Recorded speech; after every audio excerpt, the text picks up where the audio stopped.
ka anyị gosi ịfụnanya maka na ịfụnanya maka ma gwacha anyị dons na egwu nke ọ kpọrọ Igbo nwere mmadụ. Onwe ka o si wee ma dị na anyị bụ ndị Igbo mana anyị afụrụ onwe anyị anya n'anya, anyị na-anya ife na-eme na mgbamgba anyị, ị ga-aghọta ihe egwu amin. Sometimes ọ na-abụkwa ndị ezinụlọ anyị, sometimes ọ na-abụ ndị anyị na-afa na-arụkọ ọrụ, sometimes ọ na-abụ ndị anyị na-afa bi na street ma ndị anyị na ha bi na compound. Mmadụ na-eme gị ihe sometimes ị ga na-awọnda, ị na-asị onye anụ amụrụ ya amụ ka anyụrụ ya anyụ. Yes, ana m ajụkwu sometimes o nwere omume mmadụ ga-emeso m like this nse mba na onye a nọrọ na the same level, but at the back of my mind ga na-ajụ sị na ife niile bụkwanụ ka esi wee mụọ mmadụ. Ma ha dị surprise na ọ bụ na anyụrụ ya anyụ ma ọ na oshi n'eluigwe datuo, maka na ọ bụ na ọ bụ onwe obi mmadụ ọ ga-enwe conscience mee ebere, maka na ya ka anyị ji wee bụrụ mmadụ. Nna na-abata gị na Volt 104.3 FM afọ mba ntị Chinazụ anya na-chetego n'azụ from ọmarịcha break ahụ anyị gara nnọọ. Kịta ka m gwazi na ife njimaka ya wee bịa n'ụbọchị nke taa, ka m tọhapụta ife njimaka ya wee bịa ka m wepụta nnọọ the cat out of the bag. Otu ọbụla o si n'ala wee dị, ọ ya adịchasị mma, ọ just a matter of time. Mana o nwere ihe mmadụ na-eme n'ụwa na-abụrụ gịnị ebe ụmụaka ya nọ as onye nwere nwatakịrị. O nwere mgbe ị ga-ebigide ndụ gị bigide ndụ gị fụ na ịdị ebizi ndụ gị maka onwe gị, ị na-ebi ndụ gị maka ndị nọ gị n'akụ, ndị nke mụpụtacha, ndị nke na-etonite n'akụ, ndị nke alanye gị n'aka gị zụọ. Ịda na parents gị lanye fa n'aka ọ n'ọchukwu lanye ha n'aka, maka na ọ gị wụ nne na nna fa. Ihe nji maka ya wee na-ekwu ya bụ ụmụaka afụ mfa na Facebook. O wee bụ na ụmụaka na-etinye onwe fa n'otu nzuzo nke ndị oyibo kpọọ cult eyi. Ha nwa na-eti ụmụaka na-erube 10 years. Ifu obi onye nke ọzọ ifu na-eji ihe dịka ntu wee kaa ya afa ha mam na Arabic ka edere ihe ahụ, mana that thing abụrụ English word na ọ bụrụ numbers, maka ifu 1 2 3 ifu 4 5 6 ị ga-ama. Ụmụaka were obi da metal n'ọkụ. In fact, enwere ike ma ya bụ n'ọkụ, nwee ike ọ bụ nọ ihe dịka ntu ka ha jigide wee yiwagide onwe. Hey, akwa efu kịta nna akọdi ya sef akpọta oyi na awụ m, because ka ụmụaka na-erube 10 years or 10 years about ga-eji wee endure nwuo such pain. Kedu ka fasi wee dị nwuo ụfụ ahụ? Ụfọdụ n'ime unu na-ege m ntị akpọta oyi na awụ unu, otu o si awụ gị ka o si awụ m. Ụmụaka na-erube 10 years welu ife wee na-akawacha onwe ha, just initiation. Amarọ m na mkpu the boy bụ ife attract la attention ndị mmadụ, ka na ha na-eme ya nnọọ just nnọọ n'ụbọchị iko faju otu chukwu si wee chi ya. Mana nwatakịrị a kpọrọ afa ya bụ cult wee sị nọ nke ahụ ka nọ nke ahụ ka fa nọ ya n'ebe nke ọ na-etinye ya. Wee jụbazie onye nke onye nke a na-eme celebration initiation ya, kedu ka isi wee banye n'ihe a? Ọ sị na ọyi ya from school na ọ gwara ya maka ya. Amara m na enwere adult, but egosiro na enwere adult na around, egosiro na adult bụ ihe mere the initiation, egosiro na aka adult dị na at all. Ihe ụmụaka pecha mpe, ụmụaka pechalụ mpe. Ụmụaka kwesịrị ịnọ na school, ụmụaka kwesịrị ha nata akwụkwọ. Ndị nne na nna anyafere ebe ụmụaka fa nọ. Ụmụaka bụ na o kwesị ụjọ kwesịrị ịdị fa na-arụ. Mana imagine nwatakịrị ime endure pain, that kind of pain. Now ọ bụ na iron ka eji wee ka anya bụ ife dị n'obi, ịma na sterilize here. So hey nna ọ ka bụrụgodo n'ọkụ ka anya bụ ife okwere dị. Mana imagine iji iron make marks, ọ bụrụkwa ya na ha mark si na adara ya jam. Ya Arabic letters bụ ihe ahụ. Arabic letters bụ ihe ahụ. Carefully dee ya n'obi. Obi ya bụ nwatakịrị from chest ya ka ọ dị ya. because nyanwa na onwe ya eyipụla akwa, onye nke nyere ya the mark yi akwa. Adị m sure na ekpughe akwa ya bụ nwe ya afụkwu mark nke ya, because na ihe mere ya ka ọ na-eme onye ọzọ. Wee na-ajụ parents kedu ebe unu nọ, guardians kedu ebe unu nọ, ka eku ga na-echi na-amụta nwa ụmụ na uchu na ama nru ebe ha nọ. A lot of these children bụ ndị na-ahụ ọkụ n'ụzọ, which is one of the good things Peter Mba na-eme kịta, our governor na-eme. Unlike this green smart schools a na-emepe kịta anụ a na-etinyecha ụmụaka na ya bụ free. You ma nwe any reason isi na ya melụ nwa gị ji na-ele ife n'ụzọ. You ma nsị na ife a melụ nwa gị ji na-ahụ ọkụ na street mgbe ndị ibia nọ na school. You ma nsị na ihe a melụ nwa gị ji wee nọ n'ụlọ, housemaid gị ji nọ n'ụlọ, ma nke ọzọ ji wee mee nwatakịrị eji aga school. Because everybody this time around ụmụaka ya apụrịrị na street, whether na febu n'ishi febu na baro, ịkpọsara ya akpọsa ha nọrọ ebe ahụ, emekete nweta gị as parents ịnọ na nsogbu.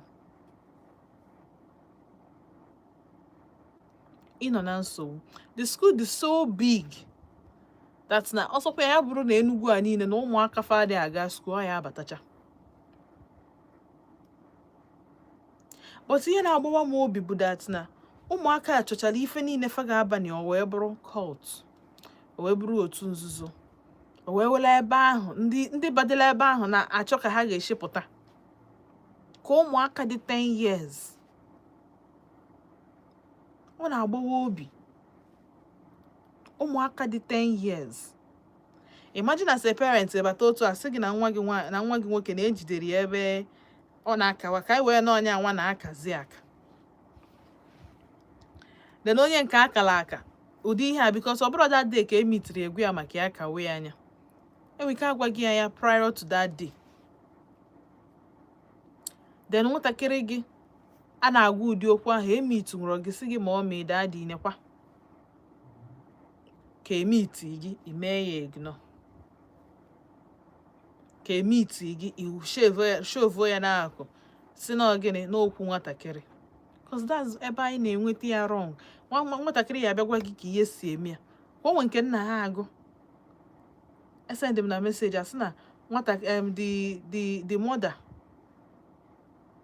lose na nwa ya nwụ 2 years ago, mana for 2 years nya nwa mụrụ na nwa ya nwụgo, nwa ya na-anata n'ụlọ during holiday, nwa ya nọ na hostel, obi na hostel na every holiday for that 2 years na nwa na-abata until the day ọsụ ka o jefukene nwa na school. The last year ka ọ na-ọbịazi na nwa ya nwụgo 2 years ago, ọsị na-ashị na nwa ya gịnị na holiday anụ apụcha kịta na ọ ya na ọ bata na bịa sị ya mba na nwa ya nwụ 2 years ago. The woman sị na asị pụọ, sị ka ọ nawagodu ka ọ nawagodu ka ọ na-ana ihe ahụ ka ọ kpọrọ nwa ya na phone. Nwa ya pik ya obi ruo ya na ọsị ya ka ekwan ka eko ma ọsị ya na ọ dị mma ka ebe ọ nọ ọgwụ, ọsị ya na ọ gakwa school ya kịta, asị na ọnwụgo na ọnọrị na ọnwụ 2 years ago. Na ka ihe school na-ekwuzi ha kom kọl kọtụ ozugbo ọkpọbanya bụ nwatakịrị, kọl adịghị agazi aga, social media ma WhatsApp ọ blọk gị, Facebook ọ frozi page, DP nwa ya sef dị na ya bụ WhatsApp asị na DP disappear. Ọ bụrụ gịnị? Negligence for 2 years. Ị gara school nwa gị 2 years. 2 years a parent nwa ya nọ school agara school nwa ya. Ọ dị very bad, ọ dị very appalling na ihe Chukwu tinye gị n'aka na ime gịnị na just nọ na-eme ya anyhow. Ị naghị ebu ya ka akwa, ị naghị ahazi ya. O nwere nke mụ na ya na-ekwu kịta, ọ dị ime, ọ sị na ọ ga-amụ nwa this month, mana na ihe adịghị aga ka o si wee kwesị nke a wee jụọ ya sị ya ị na-alụ ọrụ, ọ sị m mba. Di gị kwanụ ama m na onwe mgbe ị gwa m na biznes na ọka bido biznes ọfụma, sị m na the business ka na struggle. Amụbeghị nwa ma na-ebebego akwa ego ụdị ihe ka ọ ya awa amụtazie nwa echi, onwe ka isi esu eju nwa onwe ha frustrated nwa ga-esi wee dị o mee gị na ọ hapụzi ya nwa ya because ọ manyenwu nwa afọ ife onidi ka o nwee ike nọrọ n'ụlọ nọrọ ofu ebe fe mmadụ ọ na-akpagharị street to street hustling ka ọ mara ihe o ya eme ka ọ malụ ka o ya eshili nri maka na even ọmụmụ ya na onwe ya amanyenwu ya 2 square meal 1 square meal nwee ike ịbụ garị otu a ka ụmụaka si adabacha n'aka ndị ọjọọ aka ụmụaka anụ I just don't know ọ na-afịa m arụ nghọta kedu ka ị ga-esi wee mụọ nwa at every point in time ị mara ebe nwa gị nọ ị mara ebe nwatakịrị alanye gị n'aka dị ị mara ebe ọ nọ ị mara ihe ọ na-eme ị mara dịka o si eje na skuul ọ batakwa ụdị ndị nke bụ nọ ndị na-abụrọ borders ndị day students ịdị echeki akwụkwọ ya ịdị ama na ọba class that day ka ọ na ọbara class ịma dị na ojerukwe skuul ọfụkwa skuul gate anya that day ọ na-eme ọfụma ịmarọ result ya ịchako ọ batakwa result ọbụla o nye gị iwere ya otu anyị ịda ajụ questions ịdị ama ife a na-eme ịmarọ na enwe room for improvement ka ọ na ịmarọ na dị nwa anya anwa na-ebuli dị ndị ọzọ sef ọ na-ewutekwa ọ bụkwa ihe mwute o nwekwe ka ọ ma dị asịkwa m kwuo o nwee ka ọ ma dị anyị na-ekwu ya ebe mgbe niile na-asị gịnị onye na-ama nzunwu amụna ịmakwa na alụ na-ema nzunwu mee gịnị amụna life ekwesịghị anyị nwa na-eme ndụ ọ na-afịa anyị arụ kedu ka ị ga-esi eburu nwaanyị ị na-achọ ịnụ ịdị arụ ọrụ ị nwere shop ị na-akpọsọkwụdo ihe na street o nwere ka isi enyere nwoke aka na onwe ka o si wee sie ike ihe niile n'isi nke nwoke mmadụ ite ekikere onye ka o ji ewu marriage union of 2 persons ka aka hapụ ibu ofu onye because so far na ị na-take good care of yourself isi na-agba gị ya ọfọzọ mgbe etinyere gị your partner then nwatakịrị chukwu na chọọ imechaziri gị ihe ọma niile ọchị ime gị onye ga-ejima I can just see how na ị na-eme kwesịrị plan because at the end of the day ụmụaka na-asọfa enwe ka nwatakịrị agụụ esu gụọ ya o nwere ihe ị na-ekwu ọ na-anụ o mee gịnị ọ hapụrụ gị ụlọ gụọ na onwe gị dịkwu too busy because ị na-achọkwa ihe ọsụ ka ịma na enwe ka ihe nweta ego uche gị adị ọdị ya brain gị achịkọta gị bed ọnụ ọfọzụkwa nke ịchọ nwa gị ebe ọ nọ sometimes ụmụaka na-adị smarter than you before ị na-abata n'ụlọ ọbatago ịyara ama na onwego some in fact na ọwọgo area boy ma area girl some of us mụrụ ụmụ nwaanyị anyị amara ụdị friends our girl child nwe ịmara their friends ịmara ife ọ na-eme efe ịmara ya asị na nwaanyị atụtụ ime efe ịmara ya ọ bụ na ụjọ parents asị na owepụ ya akọbịa ọ bụrụ akụkọ ụfọdụ ka isi ha ga-ana na ya ụfọdụ bụ ndị ga-eje ka ewepụ ọma mpụ at the end of the day ọ bụrụkwa ofu okwu ahụ a na-ekwu kedu ka ụmụaka na-emebe ụmụaka dị barely 15 barely 12 ga-esi wee na-initiate bụ ha nwa ajụkwa ya ka ekọtụ ọkpọ afa the court and ihe a na-eme n'Enugu n'ugwu ajị anya maka ndị bi n'ugwu ajị ihe a na-eme n'ugwu ajị be anyị ebe a n'Enugu a don't worry ụmụaka nọcha na street I cannot even wait ka this green school a na-alụ ka mmalụ ka ụfọdụ n'ime ụmụaka nọ brain fa akpọchiche gị ụta like m otu their starting point otu esi start education ka mara ebe ị nwee room for nkwụgharị o wee bụ na ị nwee parents o wee bụ nọ gọọmenti bie force nwa gị out of the street you have questions to answer because normally ị kwesịrị otu ebe parents nọ maka the green school ị kwesịrị ịdị excited na-efoli ya up malụ mgbe anyị alụcha ma anaghị eteki bego ndị nke na-eteki ije regista ọ bụrụ gọọmenti nwa anwa bụ na ha anwa help ka iwepụ nwa ị ga-ata afụfụ ya so wee bụrụkwa ihe nji maka ya wee bịa n'ụbọchị nke taa kedu ife ga-eme nwatakịrị ga-eji wee nwatakịrị dị 10 years ga-eji wee je na-abanye court na-eme initiation na-alanye nwatakịrị ibia n'otu nzuzo adefia ọ dị remorseful ọ dịrọdị igosi gị na onye nke asaa nwere ike ọ bụrụ na ọ bụrụ ya bụ onye izizi ọ na-eme initiate ọ ụdị ihe ahụ ịgacha through that pain of ife a niile aka gị ị ga-abụgodo kpọkịrịkpọ onye na-eme gị onye ọ bụrụ onye na-eti aka na tipa bụ concrete ọ bụghị dị bụ aja tipa bụ concrete.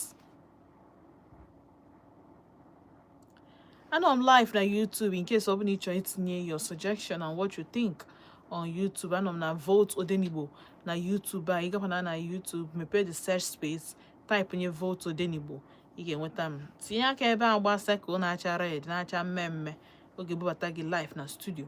Ọ bụrụ na ị chọrọ ige m na Radio Garden today or any other day, even other programs, jee na Radio Garden, download your app anywhere you go. So ha gị nọlụ n'ime n'ọnụ nọlụ China nọlụ Japan ị ka ya enweta Odenigbo. Ọ bụkwa na ị na-esonyelụ m na radio, kpọọ m na 0915 570 8347 0706 048 5853 ma kpọọ na 0915 570 8347. Hello, good evening. Kekime. I'm fine. Kekime. I'm fine.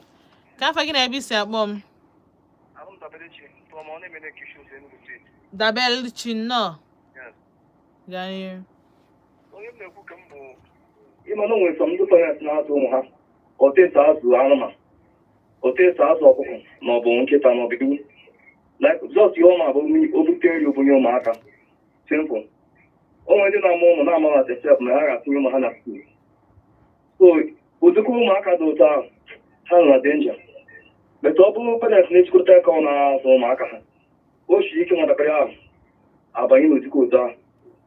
Na ihe ọzọ m na-ekwu bụ ọzụgbọ ndị ọchị na-enwe m anya m bụ ashị. So ọ bụrụ na o nwere gị ji ahụta nwatakịrị ahụ ma ọ ga-anya ngwu o nwere ụdịrị ihe mere na-efu na-eji abụọ na-eme na-ekiri ba bụ isi ụzọ. O nwere ụmụaka anyị nwetara n'ime ntutu ya ahụ akpọrọ ha ndụ ọhụụ ụkọ n'aka ndị sekuriti. Ndị a m na-agwa gị ha akachara ụdịka akara anyị na-ekwu na ha ndụ ọhụụ ụkọ n'aka ndị sekuriti ndị ahụ pịachara ihe dị ndị agha confesọ ma chigaria by force. So ihe a bụ oke na ọrụ anyị ọ bụrụ na ihu manwa gị ebe ọ na-ebi ituka ndị ahụ na-egofu ilu na ọ ga-acha gị ahụ ma ọ onye gogo ihe ndụ ọhụụ ụkọ n'aka ndị sekuriti. Ọ bụrụ ndị sekuriti ka ime obodo like nke ahụ m gwara gị bụ ihe na-eme na sekuriti nke n'ime obodo ọ bụrụkwa ihe polis ọ bụrụkwa ihe ndị amị mana esi nsa pịachara ụmụaka ihe ahụ ekofutara ha n'ime otu ahụ ha chigaria by force. So onye m na-ekwu ke m bụ ndị na-enye n'ụdị iko nne na-ebodo anya ebe ụmụ ụnụ n'ọgwụ onwere gị ji ahụta ngwa gị ji ebi ndụ sọ ha ọ ga gị ebibu bifọ ịma na ọ banye okwu ahụ bọsọ smọ adị ihe na-eme ihe aja adị too much ime na som na-aba skuul so nọ na skuul so ndị nọ nso ahụ egotechi ihe dịka swit na biskit egori ya na-eku ụmụaka ibe ha ụmụaka ha na-anata ya ha nwere ike nata ya ita ya ịma na-emegogo initiate. So m na-ekwu ke m bụ ndị nọ n'ikiko na-akpachapụ anya ọ bụrụ na akpara na agwa nwa gị na-echenji small ịmakwa na o nwere ihe dị n'ime ya ine anya na-emiri mmadụ ihe zo n'ime ya. So ihe m na-ekwu ke m bụ biko ọ bụrụ ime ụmụaka bụ isi n'ọrụ ịkpachapụ anya zụọ ebe Chineke nyere anyị ụmụaka tinye n'aka gị ụmụ bụ Chineke ka ha na-ahụ anya den Chineke nke nọ n'igwe na-echekwa ha mana anyị bụ nne na nna bụ Chineke nke ha na-ahụ anya. Ọ bụrụ na ichekwara ha ọfụma ma zụọ ha ọfụma Chineke ga-achị gasị ya ya my suggestion ka ndị ọzọ nwee ike bata. Thank you Dalo. Thank you so much Dalo so na fugoni adị ihe niile okwu bụ gịnị eziokwu na Chukwu bụ ihe nyere ụmụaka and otu onye go gifa ọlanye gifa n'aka si gị gịnị gị zụlite fa n'ụzọ kwesịrị ekwesị zụlite ha n'ụzọ nke ha ga-esi ka ọ ya bụ mgbe ha ga-etonite ha ma nsi n'ụzọ ahụ pụọ. Ọ dị na Baịbụl ụfọdụ n'ime anyị adịghị enyezide ọzụzụ chacha ụfọdụ n'ime anyị adịghị enyezi ọzụzụ chacha ife anyị makwa bụ gịnị amụkwa na alụ nwa pịọm Utilo. Amugom. Ihe ọ na ọchọzi ime ya mebe. Onwe ka ọ dị. Onwe ka ọ dị na as a parent, ị nwere tool, ị kwadotero, ị nwere ka ya na-akpịa ị nwere techniques eji azụ ụmụaka, ị nwere kwuru dey hold na nwa enyi gị, ị ma njidete nwunye aka nwatakịrị karịrị gị. In fact, sometimes ụmụaka na-eshi n'afọ akarị gị. Maka na nwa m akarị ka m bụkwa ha, ọ dịrọkwa possible. Ọ dịrọ possible ya akarị m. Hello. Ka ime? Nnọọ Chinwe okwu, nnọọ.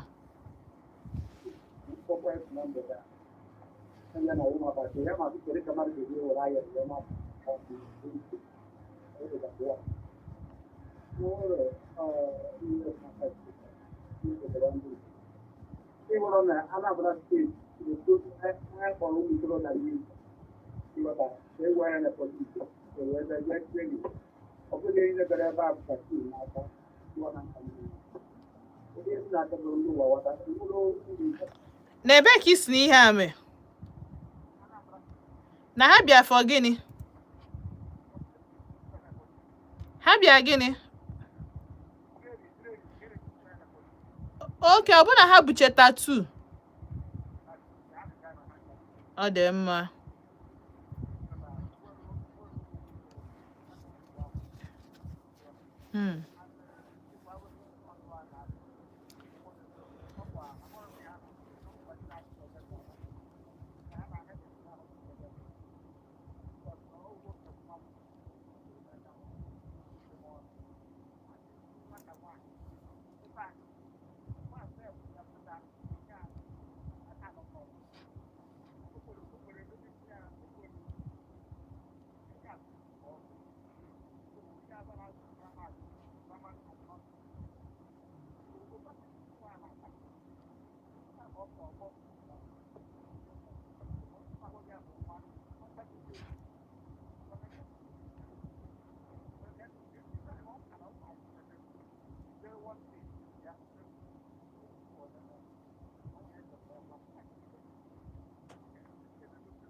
Hello.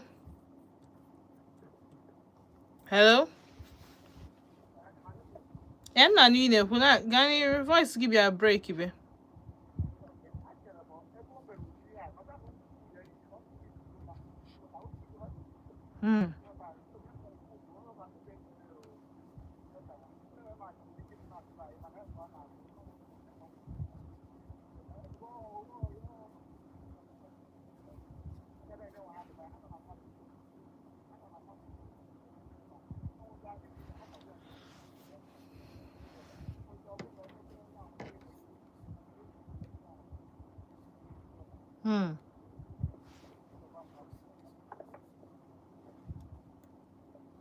Daalụ. Nke bụ eziokwu bụ gịnị? Chizoba mmadụ. Ọkwasọ Chizoba o.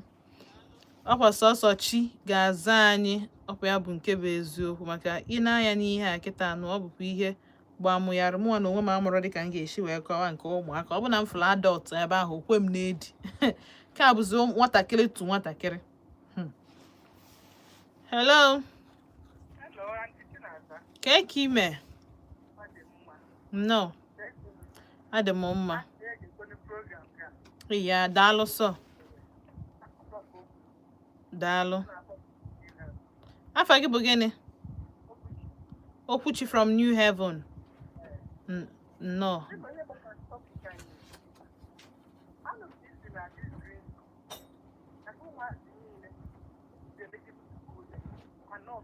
Yes, all free education.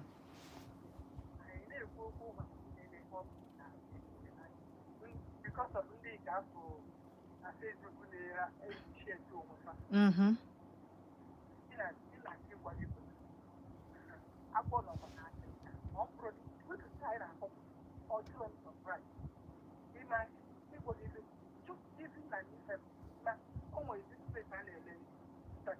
Mm.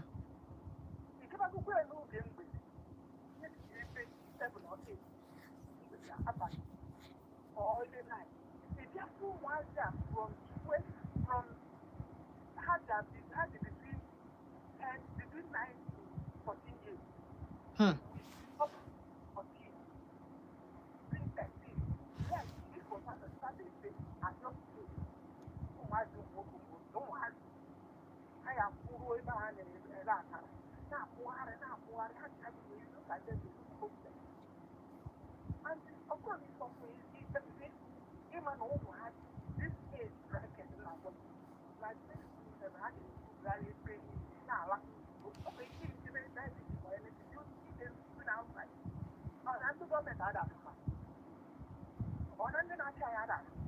Yeah, una.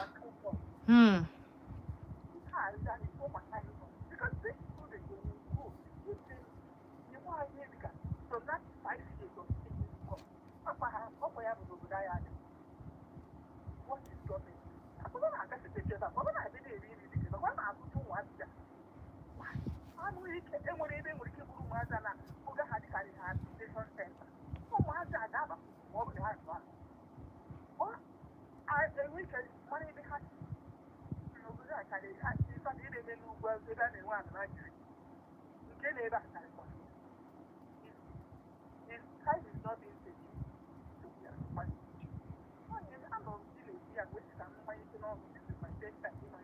Thank you.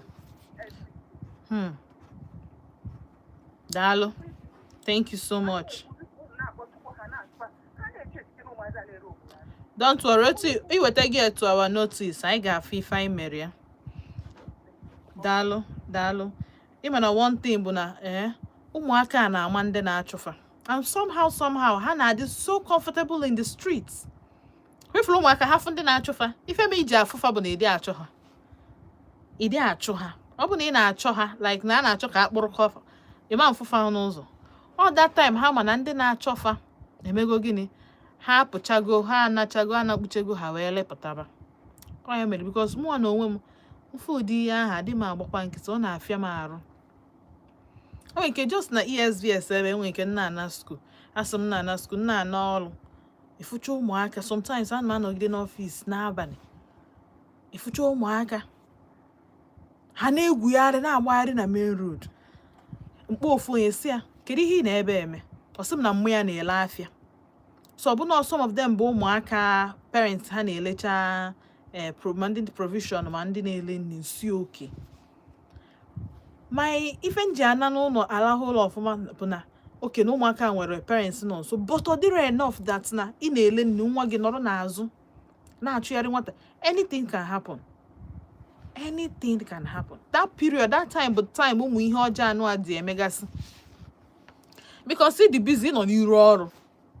Ịdị busy nọrọ n'iru ọrụ. Ụmụazị nọrọ n'azụ na-eme gịnị? Na-eme ihe sọfa. All that time ka all this ha na-eme iti ụmụaka ga-ahapụta ha ti ihe afụ nwatakịrị na-azụ ya, mana because na ị na-azụ ya ka na-expose here to those devices si ga-corrupt ya. Ị na-azụ dịka ọ na-eri azụ. Ị na-awụnye mmiri n'okwute. Ọ dịka ị na-awụ mmiri n'elu okwute. That's what is happening. My own bụ ka ndị godu show na ụmụaka anụ abụrụ ụmụaka nọ na street na ararụ na street. Ozo ha skwara m na mmafe na-ele, which na at the end of the day, yara amakwu na eziokwu ka asị, but so all the these are the things government need to na-ejele anya. Time a ha je otu no around 10, 8, 9, 10 eme gịnị? Eteke a stake nọrọ ebe ahụ. Monitor ọfa. O make table na parents faka no. Afafa bụ sorry. Ma gị ma ihe ahụ ị na-ele, afa gị bụ sorry. Ma gị ma ife afụ mele nwa gị ji akwụgharị n'ụzọ, afa gị bụ sorry. Hello. Good evening. Kekime. No. Ka afọ gị na ebe isi akpọ m. Happy man from Gary. Happy man. No. O tekwa. Thank you. O tekwalo since last year. Nsogbu adịrọ. Adịm oye.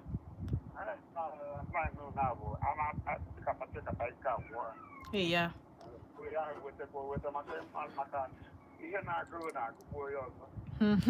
Eziokwu. Eziokwu. Eziokwu.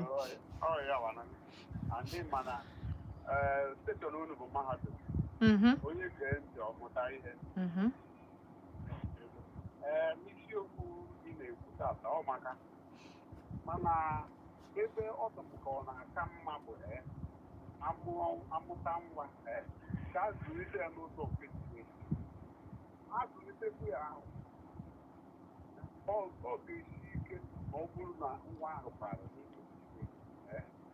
ịmata mmadụ ịmana ebe ihe a na-eji atụ izu mmadụ si mmadụ nwee ndị a were ịrọba ya ahụ nara were ọma agwa ya jere nchita ịrọba ya lewu ọ narụ ọnwa ahụ n'osi n'ukwu osi na ndịda ọma ahụ si na mmiri pụta ihe ọma bụ na ọ na-arụ kelee onye nyere rie onye a zụrụ nwa ọmụma mgbe ya awakwa na agwa nata mmadụ ya n'aka ihe ọ tọkwara onye ahụ bụrụ onye nweghị ihe ọ natakwara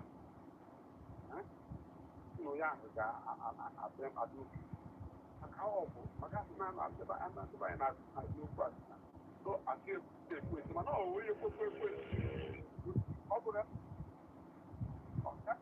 ya ikwe ekwesị mana ọ bụrụ na ikwe onwe mmadụ si nkịta gị na ihe were isi mba na ya na-ewepụta isi mmadụ na nwa agbọghọ na-agara m nwere moto akwụsịsị ebe ya ka nri ego don't worry ihe ezigbo ebe na-aga don't worry dịgaba ọ kwesịgo mana onye ahụ banye ọ bụrụ ya bụ anọbata akọwa ihe ọzọ ọ bụrụ ya mana ekpere anyị pụtara Chineke nyere anyị aka ka ụmụ anyị wee ezigbo nghọta na isi egwu otu egwu Chineke onye si egwu Chineke ụtara ya na mma ụwa anyị ọma ike daalụ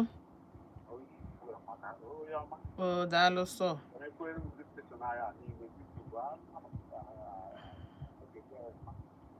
daalụ nsogbu adịrọ yes so adịghị okwu abụrụ asị ị ga-azụ nwatakịrị n'ụzọ Chukwu ị ga-azụ n'ụzọ Chukwu ị ga-eme ihe ị kwesịrị ime n'ụzọ Chukwu mee ya don't give up. Some of the things na-eme parents na ike na-agwụ for ọsịsọ some of us ike na-eme gịnị ike na-agwụ anyị ọsịsọ before mara ya ike agwụgo gị before mara ya ị ga-emenwukwa ị ga-ebunwukwa ịjụbazi onwe gị ajụjụ before mara ya dịka ị na-regret kwụsịdị ihe mere iji wee mee gịnị mụọ nwa ọpụtagokwenụ bụ na ọpụtagokwenụ bụ gịnị na ọpụtago otu ọpụtago new assignment ka Chukwu nye gị ọ na-echezi ka ị karịa ya out so that ka o wee score gị especially n'isi ụmụaka maka na ọ sị na children are gifts from God ọkwa ifuru otu ya mmadụ nye gị fon ị na-apị ya ka akwa mmadụ nye gị necklace ị na-eyi ya nnọọ ịdị eji awụ arụ enye gị slippers ịdị ekwe dịka dust metụ ya mmadụ nye gị gift ị cherish ya otu a ka nwatakịrị dị otu a ka nwatakịrị dị hello good evening ka ime uruchioma ekesinụ nnọọ nnọọ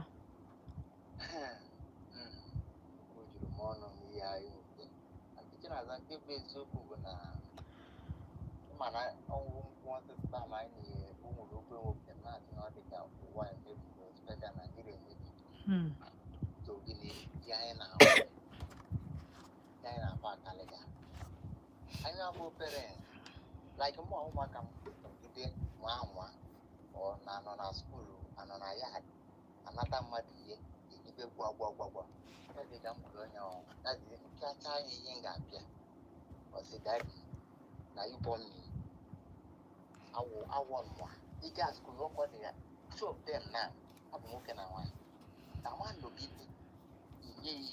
another team. They cannot hungry for somebody in a school. They cannot try it because I give them what they want. So I do have that school. I can go to tender because of 8 to 9, because of 3 years, 3 to going to 4. What are now? Okay. But both of them, I want them when you are going to school, focus on your school. The water go. What is it? Can make you do that? Can make it can make it. Say no. Don't go. Don't collect. Any something you are the same. Oh, sometimes I'm going. Okay. Mother, that I say okay. Go get the room as a higher.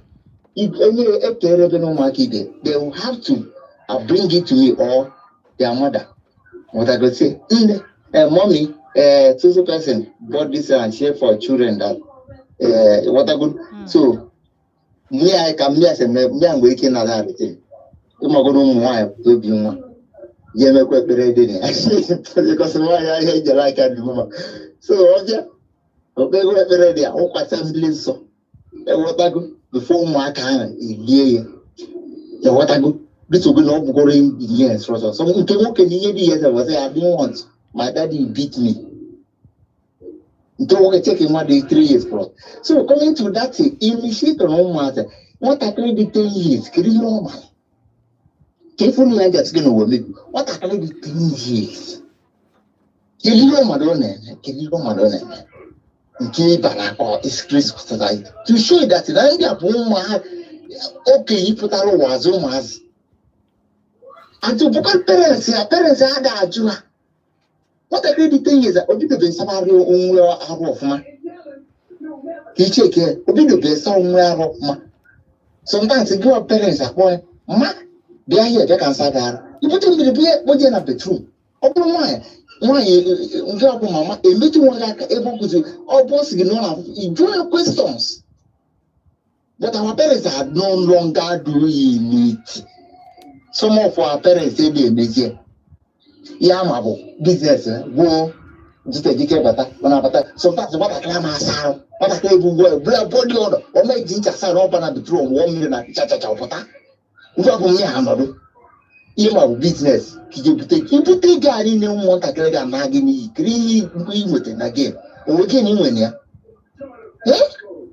some parents are deserve for able parents. What is open? You got his own, but then I get some parents are deserve for able parents.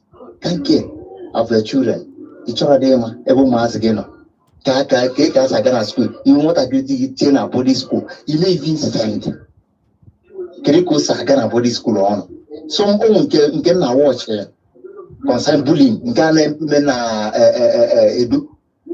You could imagine what I clearly see what I honors I beg. I'm not what I clean. No parents are teaching us a VP and they would tell but yeah, my bullet in a buchineke, you might see the 50 see 50 chai get a home. You come under your mother, then I told Roma, Yalefoma. We're perfect, but at least try your own best for your children. That be interesting. Can do all of that. Dalo so, dalo. All the very appalling, all the nwute because ya ni na heche na odi emetuta ya until one day. Nwa gị na-azụ ọfụma wee jam one day. Nwa gị ahụ na ha ebiri na school because ihe a na-emekarị to ụmụaka parents ha na away from them for a very long time. And the parents anya feru ha ani. Nwa gị nọla away from you for a very long time. You kwesị watch his behavior ya malụ na ihe ahụ ikuzikwala ihe ọ ka na-eme ka o deviate bego. Ị marazie ihe ị ga-eme and how to come in n'ishi nwatakịrị ahụ. A lot of parents amara dị na nwa fa na-apụzi na gear. A lot of parents amara na nwa fa na-apụzi n'egwu. Ihe mmiri ba nwatakịrị ịpụ n'egwu bụ na o sigo na nwatakịrị na-eme ka okenye dịka kere afịa ekesisi wee kwu. Ụfọdụ ụmụaka na-abịa reincarnate ka gịnị asụ okenye. Therefore, Imam mmadụ what to tell that child. Iwe ka bifo ị na-ekwuchepụta okwu nwatakịrị agwago gị okwu sef. Maka na ọ bụrụ echiche ya ka ọ na-eyuzu. Ọ na-eyuzu echiche onye ọ nọrọ ụwa. Onye ka ụmụaka ji wee need grooming, taming. Ịhapụ nwatakịrị ka o mee ihe ọ chọrọ ime, nwaanyị emebinala gị. Ịma na ụmụ mgbe nna na-ekwe na-asị na onye ọbụla nwere pawa kama na-ekele ọrụ eke. Hapụ nwatakịrị ka o yuzuo pawa ya. Gịwa bụ mmụ ya, ịma na anata n'ụlọ, icheta na nwa nọ n'ụlọ, obi amapụ gị. Mana ihe ji enye okenye nwatakịrị ka ọ zụọ bụ na ike onye na age, ike ya na maturity, ike ya na reasoning. Ịma when to say yes and when to say no. Nwatakịrị ya achọ ka inye ya biscuit, probably ka ifide ya so Cerelac from morning from age 0 till 10. Mana adult ibu ga-eme gị malụ that na nwatakịrị ya mba. Nwatakịrị erube oge take decision. So gị na take the decision na-enye ya what you think at that time be the best for the child. And a lot of you bụ nsụpụtakwa na alụ nwa omekwa na 8 years or 10 years. Piam! Oh, ye all to your tent. Oh, ye Israel to your tent. Which tent? How long ago was she make a tent? Everyone was saying on a idea. Oh, they very bad. Up the choice so yam now can work. It's on your bomb na 0706 048 5853. Hello. Hello, good evening. Good evening. Kime? No. No, Chiboy. Dalo.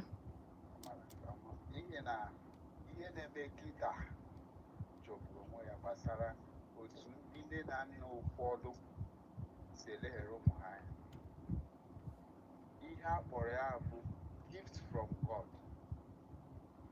Mana ejizi ihe akpọrọ ihe taa. Na-echeta mgbe ndị nne na nna anyị mụrụ anyị otu a si elekọta anyị nke ọma. Ị ma na tupu m esi bee nne na nna m pụọ, a ga-enye m taịm m ga-eji pụọ, nyekwe m taịm m ga-eji laghachi azụ. Ihe mere ihe a ji mebie taa bụ na ndị nne na nna ụfọdụ enweghịzi ihe okwu Chineke kwuru kpọrọ ihe. Dịka ihe atụ, ihe o kwuru na Deuteronomy 6:6, ọ sị nne na nna unu ga-ejidesi okwu a ike ma mekwa gịnị, kụnye ya n'ime ụmụ unu. Mana olee n'ime ha na-enwere ohere, na-ewepụta ohere gaa na ụmụ ha n'ọrịa, ya webugodo nkeji 5 maọbụ nkeji 2 maọbụ nkeji 3. Ịhụrụ ya? Ọ ya mere ile anya na the street ebe anyị bi mgbe niile na-ahụ ụmụaka ha na-awagharị tupu ị mara ihe na-emasị gị na mmadụ na-efu. Otu o si azụlite nwata, ọtụtụ nne na nna erughị eru ịbụ nne na nna maọbụ ịmụ nwa. A na-azụlite nwata mgbe a tụrụ ime ya ozugbo, ọ bụghị mgbe ị mụrụ ya ga-echebe ruo 5 years 10 years. No, ọ bụ na anyị kọọ ugbo, ịma na ịkọ ugbo tinye ihe n'ala, ọ mgbe ahụ ị kụnyere opupụta ka ị ga-ebido na-efochasị ahịa were nnọọ nwayọọ nya bụ ihe na-eto. Mana ọ bụrụ mgbe ahịhịa juru, mgbe ọ juru ime ya ka ị ga-echeta na ị ga-eje hụ ahịa ebe ahụ, mgbe ahụ ihe niile emebigo. N'ihi ya, nne na nna kwesịrị iji ihe ọma ahụ Chineke mere ha kpọrọ ihe. Oke ile anya na ọtụtụ ile nwa akwa 6 years 10 years nwecheziri fon, Android phone. Ekwughị m na inwe fon adịghị ọma, mana Android phone sokwa ihe na-emebi ya. Ọ bụgodiri fon nke ọzọ maka security reason. Ha nọzi na ịmara ihe a na-eme na social media. Mgbe m gara school, eyuzo fon gụcha secondary school dee WAEC. Ekwughị m na inwe fon, mana ọ bụgodiri akpọ aza ka o nwee ike ịkpọ ịmara ebe ha nọ. Ọtụtụ ndị be ha nata akwụkwọ abụrụ akpa dosa ama mkpọrọ nwa ha ka ekunu si gaa nothing, ọ bụrụ ịchụ ego. Mana ịchụ ego dị mma, mana hazie ọnọdụ ka inwe ike ya Chineke nyere onyinye bara gị n'uru. Biko ndewo Antịtị na-aza ka m dosa etu a ka ndị ọzọ tinye. Daalụ sọ, daalụ.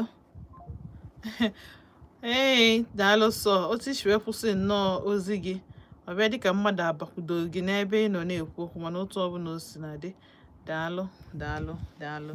And of course all our suggestions dị very very valid.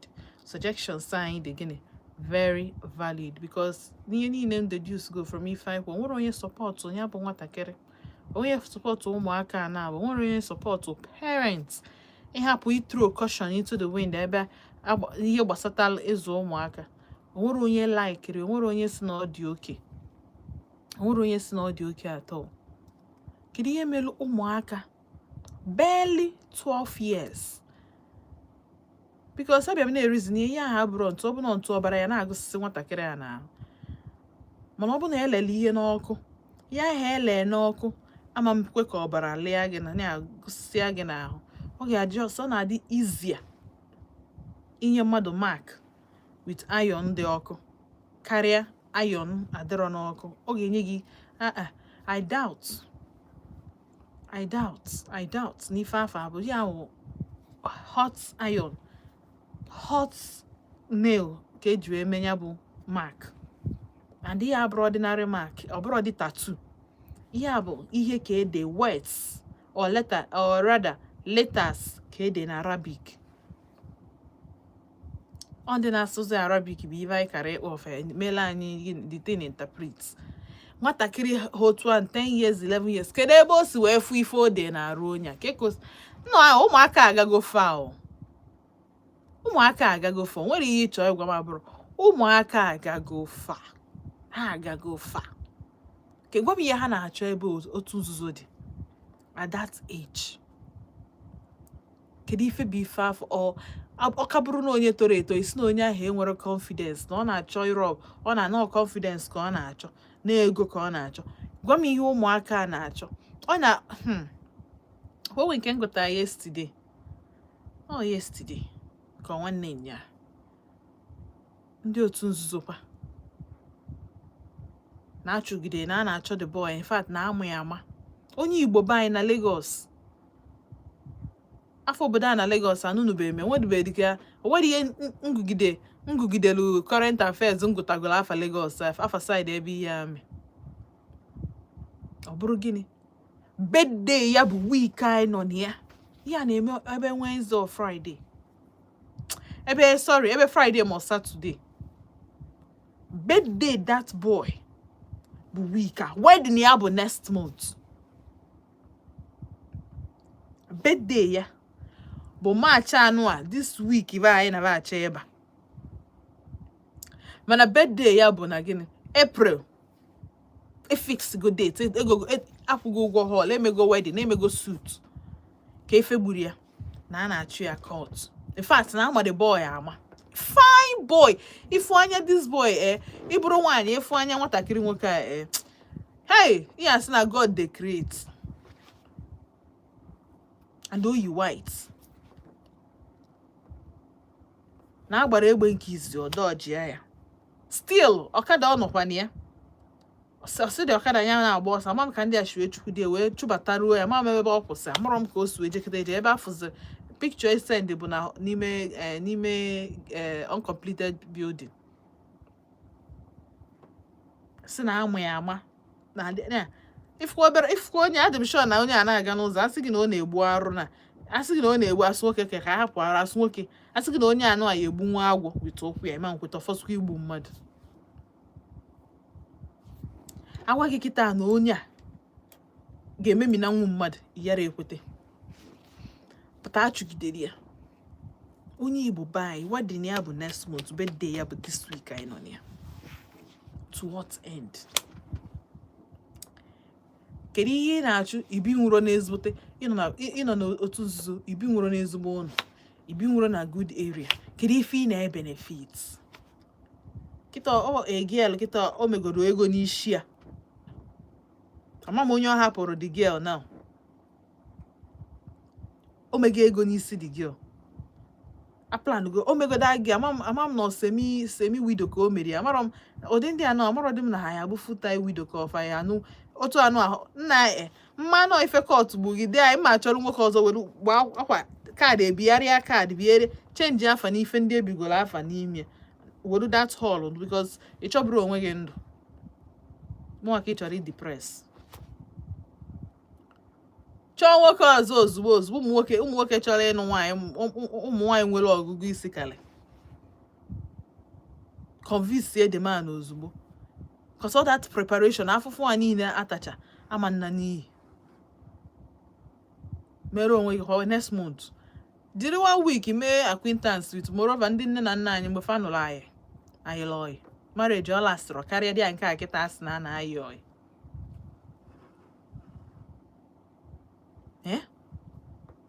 otu nzuzo na-abagharị ihe mamara ghọtara m I just do not understand it and onye a na-achụgharị dị notorious ihe amazi mgbe obido nke ọ bụ na obido ka ụmụaka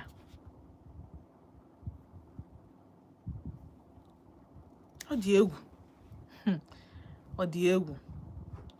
ọ dị m egwu n'anya ọ dị egwu ọ bụ na ịchọ isonyelu m na conversation anyị kpọọ m na 0706 048 5853 ma kpọọ na 0915 570 8347 ụmụaka gịta anụ afa amarọ m ebe a ya etinye fa na juvenile delinquency ka ọfa ga-aba na ha ya aba na prison ozugbo amarọ m ebe a ya etinye fa etinye ya echebe ka fa ruo 18 ka fa wee jee the men nga but meanwhile I can go put a message inside na YouTube enwe m question etinye my question na Facebook in case ọ bụ na ịchọ isi Facebook maybe na network gị na-enye nsogbu or something jee na Facebook anyị na vote 104.3 ị ga-afụ ife ntinyela ebe ahụ ka ị sonyela anyị. Hello, ka ime ndị mma ka afa gị na ebe isi akpọ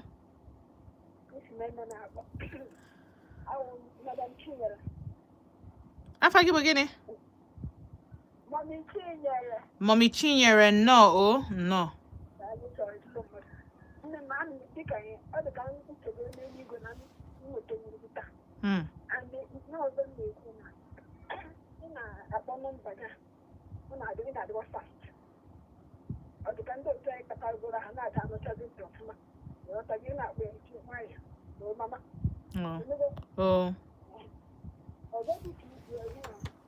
Don't they get a program every day? I'm not going to know. You know, by this time, I'm again. You may come a call Umuaka. It's not a papa tenena.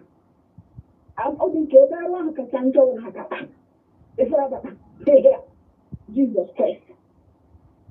Umuaka, parents and I take it to me and so on. If somebody 8 years, only going to water by 8 o'clock, 9 o'clock happen. He will put your hand in Nzuzo. Now, we make a time with the hand in the Liberty Junction, Liberty, Ebana for Liberty, plus Tobacco. In Java, number that 8, 9. You never weather. You never weather and a hen in the kita. You make a time, move up.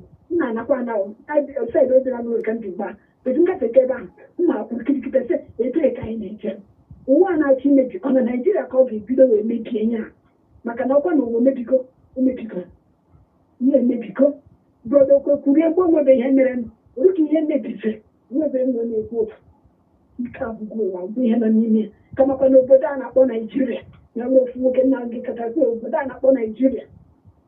Honestly speaking, I don't know. Oh, was it 10, 11, 10, 8, 9. People done about get that. Under the oven. Nehan Hamoko around. Near Umuaka and Liberty Junction. I never cricketer. Exactly. Then, who might be 700 pure water? You will for your Wakana actor. If you hand it, you go to water. You go about it's your grandma. I don't know what to say.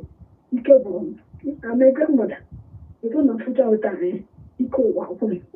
Chineke kele dịrị gị na aka anaghị m azụ nwa n'oke dị ka nke a maka ndị bank na njikwa amaghị ibe ejie mgbe ndị penita na-abịa ike ha maazị ya na-egwu Chineke bedi enyi ha fụ n'iro wee laa ha n'iyi ọ dị ụtọ ama na ụmụ nwaanyị ndị a na-ama maka nwere ike na-amụ maka nwoke nwere isi nwa na-atụ 1,000 ihe batara sị na ana m amịrị ịbụ ya hụ na asụ ga-ezi mmadụ ọkwa na redio ka nọda slam ike gwụrụ nne m isi ike aga na-ekwu o Chineke mere anyị ebere ọkwa ma ihe emebigo daalụ nne m ọma daalụ sọ daalụ ebe a niile these areas I like him kwusa kpọpụtachasị these areas bụ ihe a ga-enebanye anya na ya wifu area na ebe a ka a ga-enebasi anya mana time ihe niile nwere oge dịara ihe niile nwere time and season ịghọtago time and season oye makwa n'Enugu oye eme and anyị ga-anụ ụdị ya oye eme ọ nwayọ ihe niile bụ time. Alright, so kpọm na 07060485853 ma kpọọ na 0915-570-8347. Ka nje na YouTube ka m gụpụtasịa messages anyị. Onye jikwa Cecilia Semanti Chinazo, good evening my dear, happy new week to you too. Onye jikwa Cecilia bụ my returning customer. Now bụ my returning engager. So na asị gị daalụ sọ daalụ. Mallory Nelson, daalụ sọ. Onye jikwa Cecilia webe asịkwa m na wow, things are happening o. Imagine 2 years of not knowing that your child has died. Some schools self, who did they inform of the child's demise? God help us. That's na nwatakịrị. Okay, na ihe kọsụrụ nwa ji wee nwụọ n'ọdanye n'ime mmiri. And even after 2 years, to the point mụ ya chọpụta na afụbe any dead body of anybody nọ n'ime bus o ji wee na ha mara ka fa ga-esi wee bịa gwa nne na nna ya. Ha mara ka fa ga-esi wee meet the parents. Ha just happy otu ahụ. You can imagine. School a ọ dịrọ mma ka esi ụfa. Suing, all ife na-agụfa agụ. My dear, the green school will expose a lot of things about our children. Daalụ sọ, of course. I cannot wait. John Baba, Sim, well done job. Continue your good work. Thank you so much. Most of us parents are actually careless about training of our children. Some parents don't accept correction for their kids. More. Ọba uru gị ọba uru ọghọm gị so gịwa ka ihe decide your struggle ka eke ishiri chọọ ipik ya. Ụmụaka kwesịrị ịzụ ọfọ ọfụma mee ife ikwesịrị ime mgbe fa kapelụ mpe fa na-etonite. Ụmụaka nwere formative age which is from 0 till age 5. Anything ime ha ga-emime iki gị. Ị na-akpọ nwoke na-agagharị ha ga-ama na ịkpọ yara nwoke na-agagharị dị mma. Ịkpọrọ nwaanyị na-agagharị so long as na ị na-eme ya n'iru fa ga-ama. So at the end of the day ha kwesịrị look up to us. So ị nakọta efuzie ka nwa gị na-eme ife ụmụ nwaanyị ma na-eme ife nwoke na-wonder ọ maka na ọ fụ ya somewhere. So ụmụaka anyị bụ gịnị n'aka anyị ka ọ dị. Ị chọrọ ya ị nwere choice. I decide ya ịhapụ nwa gị to fate. Ife na-eme ndị na-ahapụ ụmụ fa to fate eme gị. Normally ikwesị at age 50, at age 60. Iribego elele dị na ịzụ nwatakịrị ya. Iribego elele si n'aka nwatakịrị ịzụ wee pụta. Ịlachabago oroma gị. Na-asị na onye gbaa bọọlụ ọracha oroma. Imebego enjoy. Enyebego gị your flowers, your accolades. Akpatabagoro gị ezigbote nwaanyị anya anụ. Nwa gị nwaanyị asịbagokwe gị ma ọ mi n'onwegokwe onye bịanụ. Mana ụfọdụ n'ime unu consequences of your actions of neglect ụmụaka bụ na even at age 60 in a struggle. At age 60 you're still struggling. Nwa gị ka na-anaghị ana. Ọ na-ebuteli gị isi ọwụwa. At that point ị kwesịrị na ezumike. Ọsọ na ka ị na-agbazi. Mgbe nka nke bụ afụ bido because ọ dịrị izi control adults. Mgbe ị nwere dị ohere ị control fa bụ mgbe fa ka pempe. From age 0 ahụ. Sometimes ọ na-eme nwatakịrị taa gị arụ na arụ ị na-enye ara ọ taa gị arụ n'ọnụ ara. Kwa ị na-akụ ya ihe. Ọ ka ọ mara by the time ị kụrụ ya 3, 4, 5 times. Ọ tadebe gị nya bụ arụ maka na gịnị ọ training ka ị na-enye ya na na-amị adị ata. But a lot of us or dear omume. Once you nwagide ike gị nwagide ike gị nwa gị ruo 3 years 4 years akịta mkpo ike agwụbago gị ike adị ọzọ gị kedu ife iji ike gị eme Aunty Chinazọ amara nwa ya na-azụ mana ịzụcha ya na onwe mgbe ohe ruo ọzụọ gị ịmara 60 ị na struggle nwa gị wenete ọ na-anata ihe ọ na-eweta njisimi ike ka o eji wenete bread nke na-adị ewenete bread brain ya kpakọ ọnụ ị ga-erikwa uru dị na ya maka na ọ nata a na-ama na nwa nata even if na ọ bụrụ ife ego ka ọ na-eme ịmụ ezigbote nwa na ọ na struggle good at least gị nwe na onwe gị nwee peace of mind ma that na nwa gị not just a matter of time mana ifeadị n'ime unu nwa gị erugo 30 orugo ọ na-ejezi 35 ịmago na onye enwere isi onwere uru ọba maka gịnị maka na ịma na o nwere ebe ife elu ya inwe ebe ife elu that child some of you ụmụ unu na-afụbefe anya for 5 years 6 years 10 years ọ bụrụ gịnị maka na nwatakịrị ama na ịbụ a bad parent ọ ma na ịbụ a bad parent so nwatakịrị a na-emedi gị avoid self ka ị hafe influence ya badly o nwere ka ọ bụ na onu okwu ọnụ gị bie na-achị ọsọ maka na ọnụ gị imepe ọnụ like this pịa osie ka nkapịa o nwere mgbe iji ewepụta ọnụ ya bless a child nkọsi nke ị na-akọ ọsị ya ịkwahie ihita abuse o ya echi hello good evening ka ime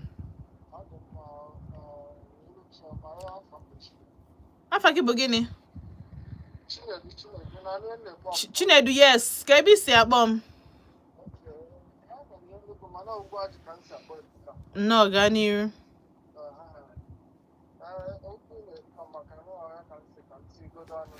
daalụ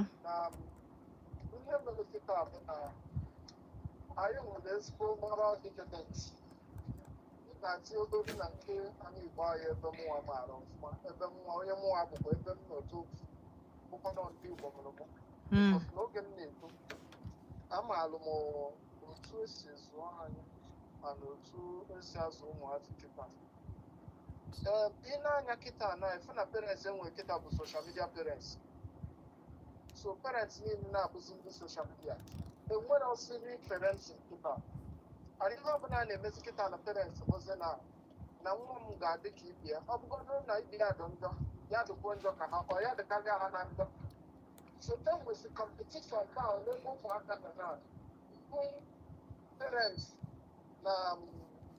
na parents ndị ọzọ because ife a na-afụzi onwe ha na-abụ na ọ bụrụ na nwa m adọrọ ha heart hardened dị na ọ bụrụ na obi esiri ya ike ka ndị ọzọ na ọ ga-adịzi ka ọ bụrụ na nwoke na nwaanyị ka ọ dịzi ọ bụrụ na nwaanyị ma na ụmụ nwaanyị dị ya dị ya so na ọ ga-adụ heart hardened karịa ibi ya so that ka ndị ọzọ ghara ị na-ememinati ya because na-apụzi n'obodo anyị na-abụzi a very hard place to be.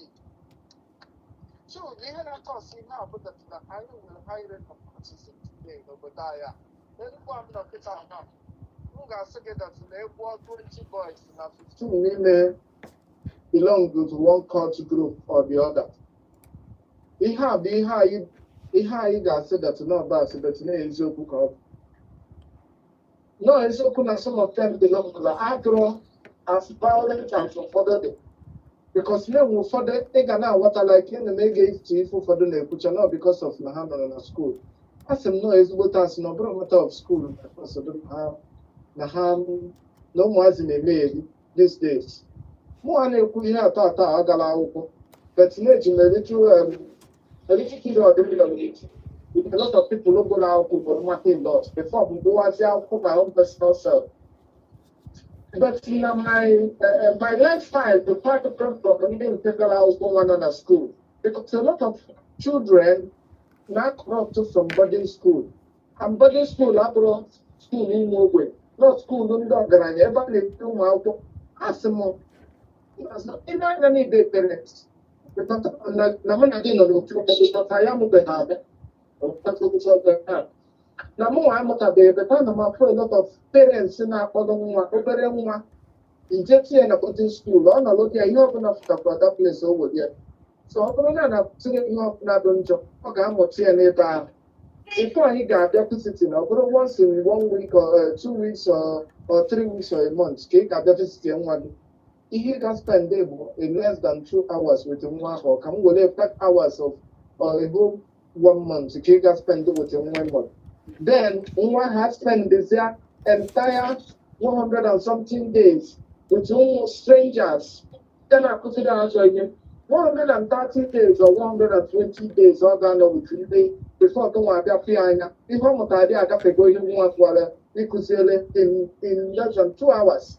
Ị ga-enye nata ebe advice, and advice ị ga-enye amaghị Odenigbo because ọ ga-eme ite ọ ga-asị ga na-akụziri ihe ọ ga na-afụ. And na the school, all mixing up with a lot of characters, different parents, that's what the has. That's what has. So how then do they train for another person? You first of all get yourself trained before you train with somebody next to you. And I'm working so that now governments themselves now contribute that's big because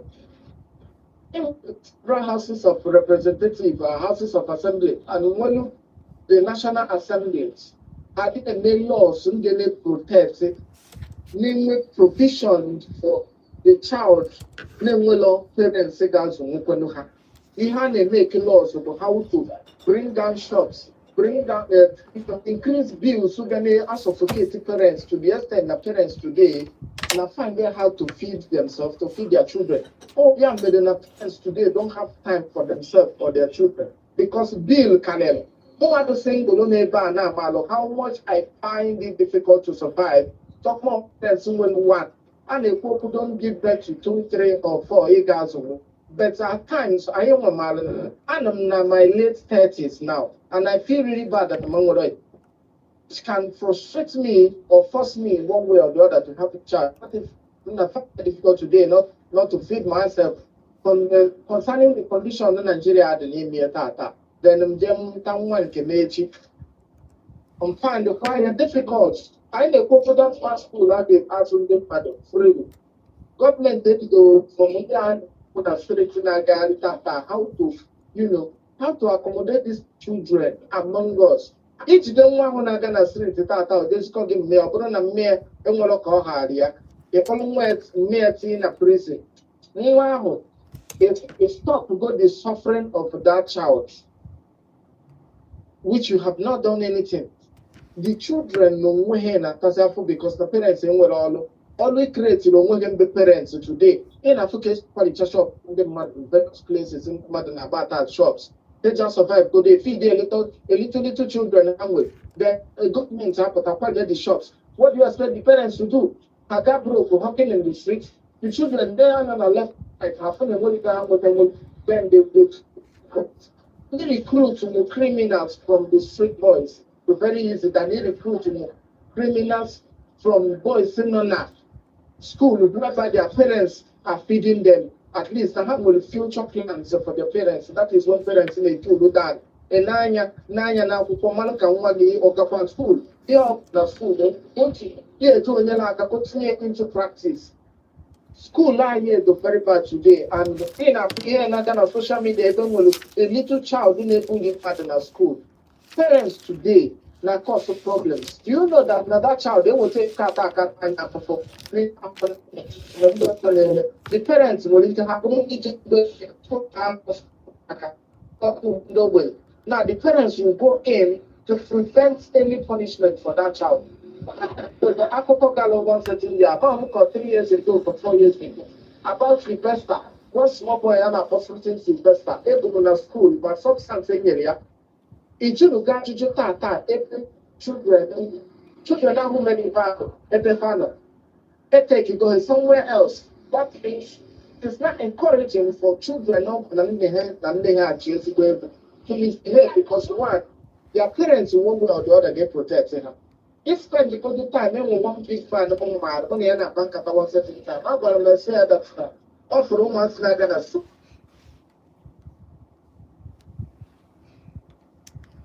Hello? Okay, Jessica keep watching mazu. Oh, network. Jessica keep watching mazu.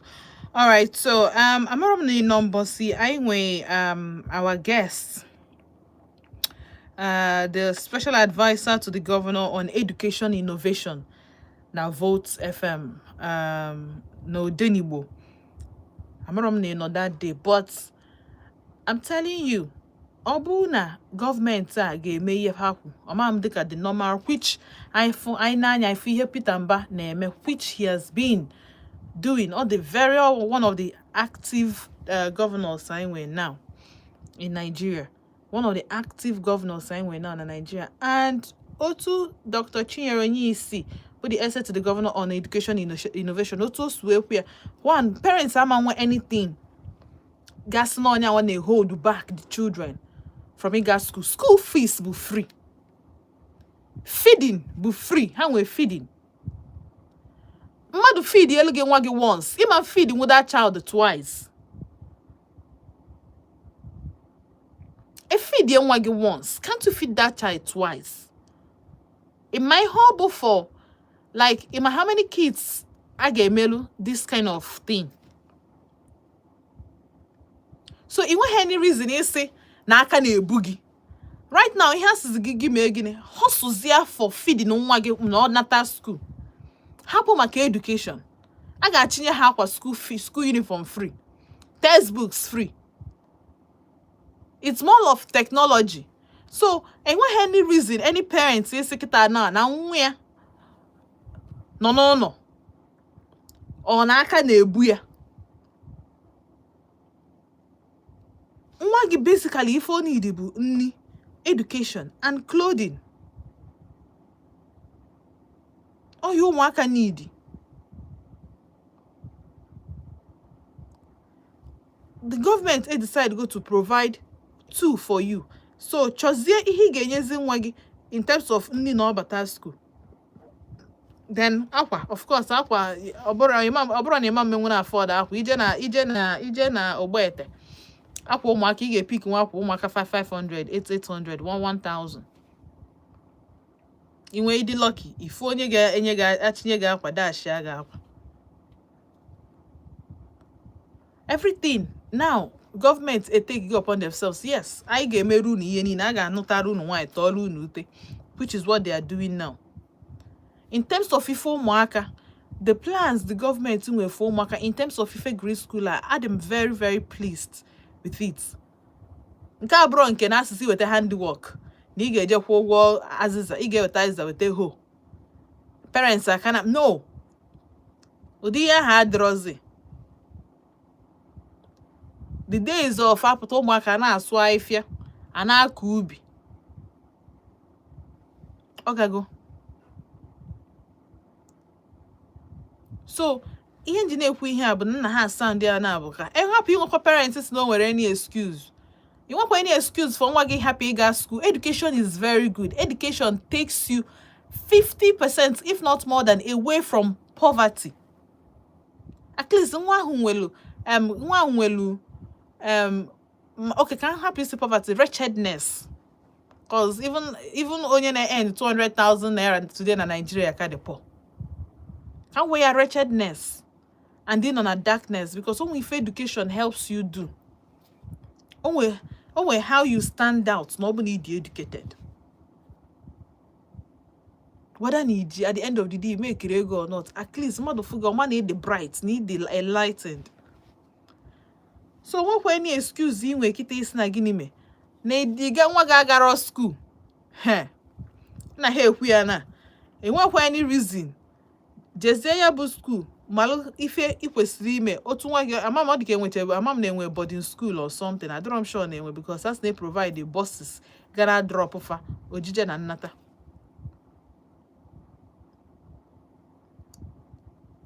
Ka o dokwa anya kita. Hopefully the commissioner ga-abịa so that go through for maybe no na anọrọ ya that day. With time ife gbasara ụmụaka I get it right because ejiro mi akpari ama kwefu ụmụaka what leaders of tomorrow or not ụmụaka need really very very resourceful to the society. How we say the very resourceful to the society. Hello.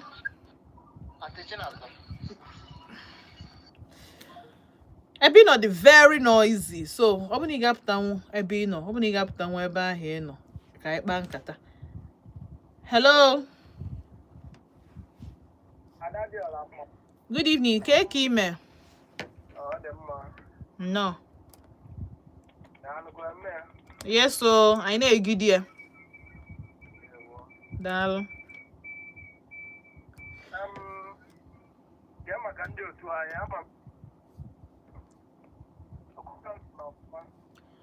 Voice again a break. Ka afa gị na ebe isi akpọ m. Okay, ọ dị ka ebe a ka m ga-abịa na njedebe n'ụbọchị nke taa. Soon ka echi na-eburu ụbọchị ọzọ mụ unu ga-anọ na Volt 104.3 FM. Bikonu, onye mara asụ sụọ n'ikwu, onye amaghị asụ na-akpago. Ịchọ ịsụsụ bịa aka gị, nsogbu adịrọ. Kama na ihe m na-ekwu bụ na nwatakịrị dị mma bụ uru gị. Uru society, but mostly uru gị, maka na mgbe anyị akpọ mama doctor, ọ bụrụ ọmụ aba ntị Chinazọ ga-azị ya. Mama engineer, ọ bụrụ mama web developer, ọ bụrụ ọmụ nwa.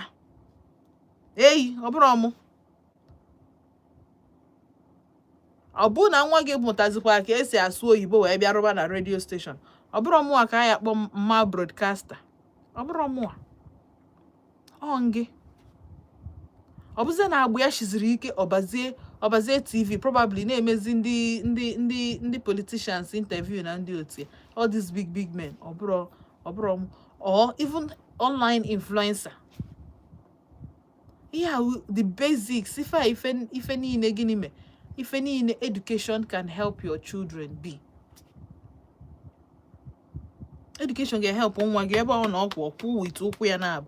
Ife m ebe na-asụ oyibo, na dị very confident na asụrụ onwe m English, even if na mamu ihe na-ekwu na ma mara ihe na-ekwu, so long as I'm able to confuse and convince you at the same time.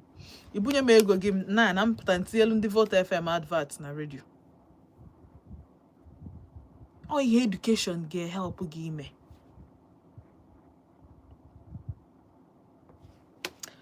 Onye chọkwara ịnụ ya nụrụ, onye achọghị ịnụ na-akpịa. Kama ịchọ ịnọ na-akụ mmiri ka ụfụfụ nchaba agha anya, ọ bụ agha anya. Nekwe free education.